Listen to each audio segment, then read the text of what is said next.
C'est sur un score de 2 buts à 1 que le Real l'emporte face à Las Palmas. Donc le match s'est déroulé sur le stade de Las Palmas, donc les Canaries. Donc c'était un match assez compliqué, ok? Vraiment un match assez compliqué pour les joueurs de Las Palmas, des Canaries. Ils ont quand même fait, on va dire, ils ont quand même assez rivalisé, mais ils ont tellement joué la carte défensive pendant longtemps que ça les a quand même pénalisés. Et donc, les hommes de Garcia Pimenta n'ont vraiment pas à rougir face au Real. Vraiment, le Real a certes emporté 2 buts à 1 aujourd'hui et je pense que c'est mérité de la part du Real. Mais une fois de plus, on ne peut pas oublier ce qui s'est passé lors de ce match. Et là, ça va peut-être soulever des polémiques ou quoi que ce soit, mais le but ici, ce n'est pas d'être un complotiste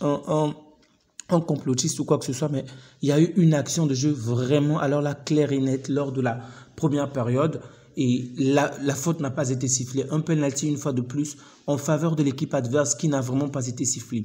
Ce qui m'énerve, c'est que ces arbitres-là en Liga ne prennent même pas le temps de consulter l'assistance vidéo. Regardez les matchs d'Angleterre. Hier encore, j'ai débriefé un match d'Angleterre.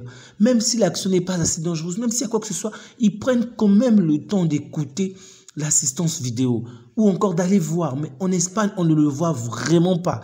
Sauf si l'action est en faveur des grandes équipes. Et là, particulièrement le Real Madrid.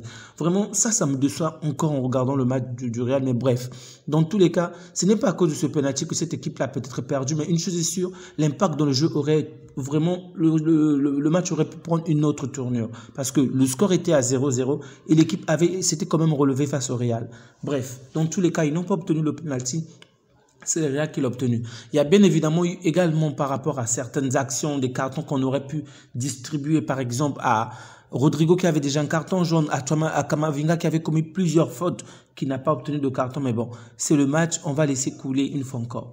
Dans l'ensemble, sincèrement, j'ai trouvé le match de Camavinga très bon, même si c'est Vinicius qui a été nommé homme du match. Moi, j'ai trouvé que Camavinga a juste été excellent, vraiment excellent. Vinicius également qui a fait de très bonnes choses, mais je pense que c'est Camavinga qui a vraiment donné le tempo à ce match. D'ailleurs, on le voit, lorsqu'il commence à réaliser des actions, lorsqu'il commence à être beaucoup plus offensif, c'est toute l'équipe qui joue vraiment avec lui. Toute l'équipe vraiment se projette. Vraiment, il est fantastique, sincèrement. Même dans leur propre surface, dans le camp adverse, excusez-moi, dans son propre camp, alors qu'il est submergé par des défenseurs, des joueurs adverses, il a la balle. Non, il ne fait pas la passe en arrière comme avec la majeure partie des joueurs qu'on voit, des attaquants ou des milieux du terrain, des défenseurs. Non, le mec fait un fin de corps, un jeu de corps, le joueur va se barrer à gauche et là il relance la balle. Il va tout le temps de l'avant, vraiment. C'est ce genre de joueur-là, par exemple, dont on ne parle pas beaucoup, mais dont l'impact dans l'équipe est juste énorme. Vraiment, l'impact de Camavinga est immense. Bon, personnellement, j'ai pas trouvé Rodrigo excellent aujourd'hui, vraiment pas. Vinicius, lui également n'a pas été bon, on va dire, pendant très longtemps, mais comme je l'ai dit, c'est lorsque Camavinga va vraiment mettre les turbos en avant que il va quand même, en ce moment-là, se démarquer. C'est alors qu'on voit vraiment Vinicius. Mais sinon, c'est Camavinga, pour moi, qui a vraiment été l'homme du match. Carvajal, Rudiger ont vraiment été bons en défense, rien à dire dessus. Les bonnes combinaisons également de